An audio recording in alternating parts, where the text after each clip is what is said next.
What's going on, everybody? Good afternoon. Hope you guys are doing well on this Tuesday. I know that we're all still grieving a little bit, but we're moving past the grieving period. We're moving on to bigger and better things, or hopefully bigger and better things. Would not be very hard to be bigger and better than what we saw on Sunday.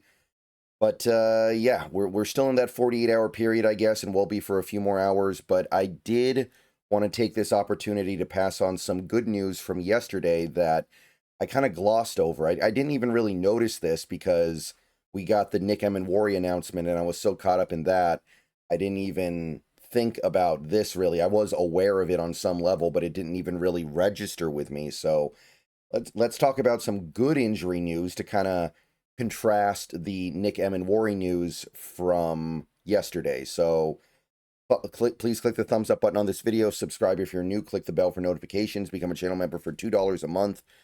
Those are the best ways to support the channel. And we did get positive injury updates from Mike McDonald per Brady Henderson on Uchenna Nwosu, who, according to McDonald, is definitely practicing this week. So that is, at the very least, an indication that he's got a chance to play against the Steelers.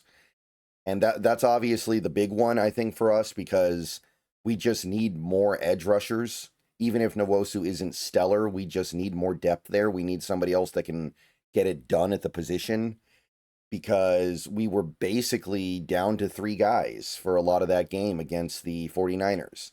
And that's not tenable, especially when you don't have that Myles Garrett, TJ Watt type.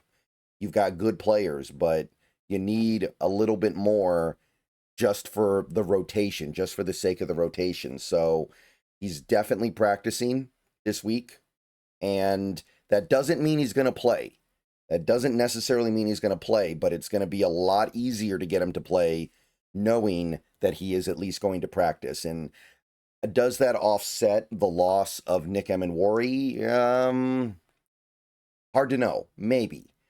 They're two different players, obviously. They play different positions, but I do think that having Nwosu back, even if he's not completely himself from 2022, is very valuable. So maybe that helps offset the loss of Emenwari. We also got some optimism from him that Jake Bobo and Derek Young will practice, and I know that neither guy is going to have a huge role on this team, but right now we definitely need more bites at the apple when it comes to finding guys other than JSN that can catch the ball. And we got to be willing to try just about anything after that game. Like, I don't think it can be overstated how bad Cooper Kupp was in that game. It wasn't just, oh, he dropped a pass, oh, he ran a bad route on third down, or he didn't get the first down on third down. I know some people contest whether or not it was a bad route. I thought he cut it off too early, but some people don't agree, and that's fine. But however you want to slice it, I thought Cooper Kupp was very bad. Admittedly, some of it is Darnold locking onto his first read, and Kupp is rarely the first read. Like, there are definitely plays you can see out there where he is getting open, and Darnold just never gets to him in the progression. But we need some other guys that could surprise us here to offset the possibility that Cooper Kupp doesn't have it anymore. Like, that third down drop is still, in a game that close that came down to the last minute, a play like that definitely sits with you, and it's hard to forget, really.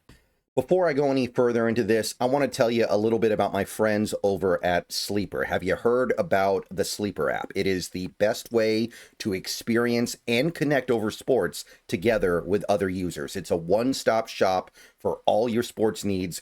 Go download the app now. You can celebrate and chat on games in real time with others. You can get the fastest scores, news, and alerts, all that right at your fingertips.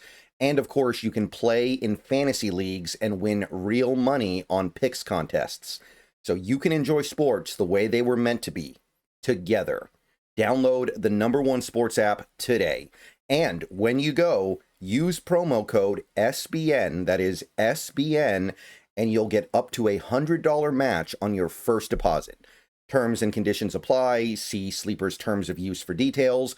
Currently operational in over 25 states. So check out Sleeper today. Don't forget promo code SBN. So Derek Young in particular is somebody who has some intriguing athleticism and could bring something to the table that we're not getting right now. And as much as I like Torrey Horton, that includes from Torrey Horton, who, according to the people who watch every snap, did not play well in that game. Obviously, he didn't get targeted once, but it goes beyond that. He, according to the people who are, and I haven't gotten super granular in that game yet. I haven't watched every snap focusing on Torrey Horton, but people who do seem to be saying he did not play a very effective game, even outside of the fact that he didn't get targeted. So Derek Young has been in the league for years now. He's somebody who maybe he doesn't have the same abilities of a Torrey Horton, but he has experience that could be very valuable as we try to find solutions to what this team is currently lacking in a number 2 target alongside JSN. So that's, at the very least, a shot of optimism for your Tuesday. We might be getting some players back, and if nothing else, they'll help on special teams, right? Bobo and Young both have special teams value, and I know the special teams was not bad on Sunday, but we could still use the help. Nwosu is the big one still. Nwosu is definitely the guy who's going to be contributing significantly in multiple ways for this team, both in terms of his presence and also giving the other edge rushers time resting on the bench. So I'm streaming later today. I thought about scheduling the stream for 3 o'clock Pacific. I did. I ended up scheduling it for 7, which is after dinner. But you guys let me know what you think. If I'm going to be doing like a Tuesday stream, if I'm going to make a weekly Tuesday stream like a habit on this schedule, would you guys rather have it in the afternoon because I know a lot of people are going to be at work, or would you rather have it in the evening after dinner when there might be some people on the East Coast who are already turning in?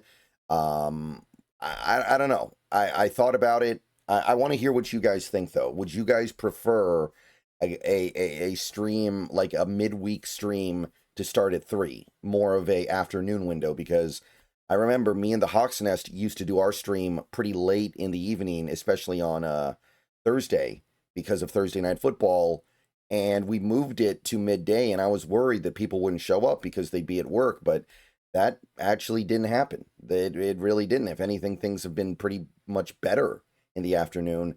So let me know what you guys think down below. I want to hear your thoughts. And yeah, we need some good news right now, people. The vibes are bad. A lot of the vibes with the Seahawks right now are pretty bad. So I'll take any good news I can get. See you guys later. Go Hawks. And let's hope these guys actually make it back for the game on Sunday.